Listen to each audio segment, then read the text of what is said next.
இப்ப 2026 தேர்தல் முடிவுகளுக்கு பிறகு ஒரு சோர்வு நிலை ஏற்படுறது போல ஒரு பேச்சு இருக்கு. இப்போ போராளிகள் தான், நம்ம வெறும் அரசியல் களத்துல அரசியல்வாதிகள் அல்ல. இங்க இருக்கிற கருணாநிதி ஜெயலலிதாவை பார்த்து நம்ம அரசியலுக்கு வரல. நம்ம வந்தது ஈழத்துல இருந்த நம் மண்ணுக்காக, மக்களுக்காக, விடுதலைக்காக போராடிய போராளிகளின் வழியில நம்ம வந்திருக்கோம். 2009 நம்ம இன்னைக்கு இருந்து பார்க்கணும்னா இது 2009க்கு போயிட்டு அன்னைக்கு சூழல் எப்படி இருந்துச்சு. ஒரு நாட்டை கட்டி அமைச்சிருந்தோம். அந்த நாடு நம்மள்ட்ட இருந்து மொத்தமா பிடுங்கப்பட்டது, மொத்தமா அழிக்கப்பட்டது. அந்த இடத்துல இருந்து மீண்டு எழணும்னு தான் 2009 நாம் தமிழர் இயக்கம்னு தொடங்குறோம்.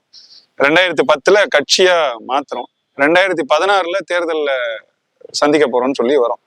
அந்த 6-7 ஆண்டுகள் நம்ம செய்த பணிகள் இருக்குல்ல, அதுதான் நம்மள இந்த அளவுக்கு, இந்த நிலைக்கு இவ்வளவு பெருசா வளருமா. அன்னைக்கு 2009 நிலையில இருந்து பாத்தீங்கன்னா நமக்கு தமிழ் தேசியம்னு ஒரு அரசியல் இருக்கா, அது தமிழ்நாட்டுல இருக்கா, வளருமா, அங்கீகரிக்கப்பட்ட கட்சின்ற அளவுக்கு வருமா அப்படிங்கறதெல்லாம் பெரிய கேள்விக்குறி. அன்னைக்கு யாருமே நம்பியிருக்க மாட்டாங்க. ஆனா அதை சாத்தியப்படுத்தியிருக்கோம். அதுக்கு ஒரே ஒரு காரணம், நம்மிடம் இருந்த அந்த போர்க்குணம் தான். அது எங்க இருந்து வந்தது? தலைவர்கிட்ட இருந்து, இயக்கத்திட்ட இருந்து வந்தது.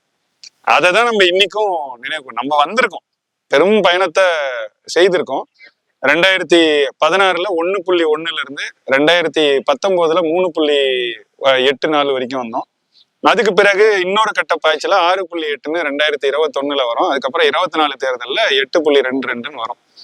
அதுல இருந்து இன்னைக்கு 4 விழுக்காடா குறைஞ்சிருக்கோங்கிறது கட்டாயம் ஒரு பின்னடைவு தான். அது பின்னடைவு இல்லைன்னு நம்ம யாரும் மறுக்கல, இல்ல அப்படி சொல்லல, பின்னடைவு தான். இந்த தேர்தலை பொறுத்த வரைக்கும் யாரும் எதிர்பாராத ஒரு மாற்றமா தான் இந்த தேர்தலோட முடிவுகள் இருந்துச்சு. குறிப்பா ஆளுங்கட்சியாக இன்னைக்கு மாறி இருக்கும் தாவேக்காவே கூட இந்த நிலையை எட்டுவாங்கன்னு அவங்களும் எண்ணி பார்த்தது போல தெரியல. எல்லாருமே சொன்னது 15 விழுக்காடு வாக்கு அவங்க வாங்கலாம், 20 அதிக அளவு வாங்குவாங்கன்னாங்க. 35 வாங்குவாங்கன்னு யாரும் நினைக்கல. நீங்க திமுகவை பாத்தீங்கன்னா அவங்க போன தேர்தலில் வாங்கினதுல இருந்து பாதியா தான் அவங்களும் மாறி இருக்காங்க. அவங்களோட வாக்கு விழுக்காடும் பாதியாயிருக்கு. எல்லா இடத்துலயும் போயிட்டு நாங்க 46 விழுக்காடு வாக்கு வச்சிருக்கோம், 52 வரைக்கும் உச்சகட்டமா வாங்கணும் எங்க கூட்டணி அப்படின்னு பேசினவங்க அந்த 46 பாதியை 23க்கு நிக்குது. அதே போலதான் அதிமுக தரப்பும் அவங்களுக்கு பாதியாவில் ஏற்கனவே கொஞ்சம் சரிஞ்சிருந்ததுனால அதுல இருந்து இன்னும் கொஞ்சம் சரிஞ்சிருக்கிறாங்க. 11 விழுக்காடு வாங்கி நாங்க பெரிய கட்சியா வளர்ந்துட்டோம்னு சொன்ன பாஜக இன்னைக்கு எங்க நிக்குதுன்னு பார்க்கணும். ஒண்ணுமே 2 விழுக்காடுல நிக்குது. விசிகா நம்மள போல நம்ம அங்கீகரிக்கப்பட்ட கட்சியான போது அவங்களும் அங்கீகரிக்கப்பட்ட கட்சியானாங்க. இன்னைக்கு அவங்க நிலை என்னங்கிறதையும் பார்க்க. அப்போ பாரபட்சம் இல்லாம இங்க நம்ம எப்படி சொன்னாலும் சரி, இங்க ஒரு நுட்பமான அரசியல், உளவியல் ஒரு போர் நிகழ்த்தப்பட்டிருக்கு. பெரும்பாலும் யாரும் அதை உணராம தான் இருந்திருக்கும். திமுக தரப்பு இவ்வளவு வேலை செஞ்ச திமுக தரப்பு, ஊடகத்தெல்லாம் கட்டுப்பாட்டுல வச்சிருந்த திமுக தரப்புக்கு இங்க உள்ளுக்குள்ள நடந்துகிட்டு இருந்த அரசியல் தெரியல. அது எந்த அளவுக்கு போயிருக்குன்னா, பெண் நிறுவனம்னு ஒண்ணு வச்சு சபரீசன் அவர்கள் தலைமையில நடந்துகிட்டு இருக்கு. அவங்கதான் எல்லா ஊடகங்களையும் கட்டுப்படுத்துறாங்கன்றத, இங்க என்ன பேசு பொருள் ஆகணுங்கிறத அவங்கதான் முடிவு பண்றாங்கன்ற அளவுக்கு நமக்கு தெரிஞ்சிருந்தது. அந்த பெண் நிறுவனத்துக்குள்ள தாவேக்காவோட ஐடி விங்கும், இந்த வாய்ஸ் ஆஃப் காமன்ஸும், இந்த ரூட் மாஃபியாவும் ஊடுருவி இருக்கிறாங்க.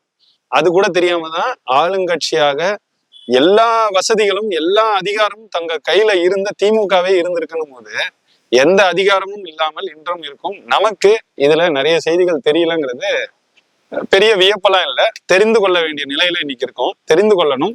அதற்கேற்ப நம்மளுடைய பயணத்தை, பாதையை, யுக்தியை கொஞ்சம் மாற்றி அமைக்கணும். இலக்கு ஒண்ணுதான், அதை சென்றடையணும், நேர்மையா சென்றடையணும். இவங்க காசு கொடுக்குறாங்கன்றதுக்காக தாவேக்கா காசு கொடுக்குது, அது சரியாயிடாது. கொடுத்தாங்க, காசு கொடுக்குறவங்களாம் அதிகாரத்துக்கு வந்தாங்கன்றதுக்காக நாளைக்கு நம்மளும் காசு கொடுக்க முடியாது. அந்த பாதையை நம்ம எடுக்கிறதா என்னைக்கோ எடுத்து கூட்டணி வச்சு எப்படி போய் சேர்ந்துருக்கலாம். அதை நம்ம விரும்பல, அதை செய்யல. அப்ப நமக்குன்னு ஒரு தனித்த ஒரு அரசியல் பாதையை வகுத்துக்கிட்டோம். தனித்த கொள்கை இருக்கு, நமக்கு அடைய வேண்டிய இலக்கு இருக்கு.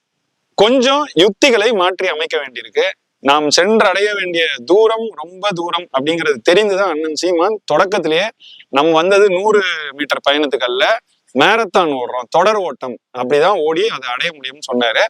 அந்த எண்ணத்தோட தான் அதே இயக்கத்துக்கிட்ட இருந்து, தலைவர்கிட்ட இருந்து நாம பெற்ற அந்த போர்க்குணத்தை மீண்டும் ஒரு முறை நமக்கு நினைவு கூறிக்கொள்ளதான் இந்த மே 18 நிகழ்வு. இந்த களத்திலிருந்து மீண்டும் எழுவோம். இன்னும் வேகமாக, முன்பு ஓடியதை விட அதை விட வீரியமாக இன்று ஆளும் அரசு, இதுவரை ஆண்ட அரசுகளை எதிர்த்து கேள்வி கேட்போம். கட்டாயம் நம் இலக்கை நாம் அடைவோம். நன்றி, வணக்கம்.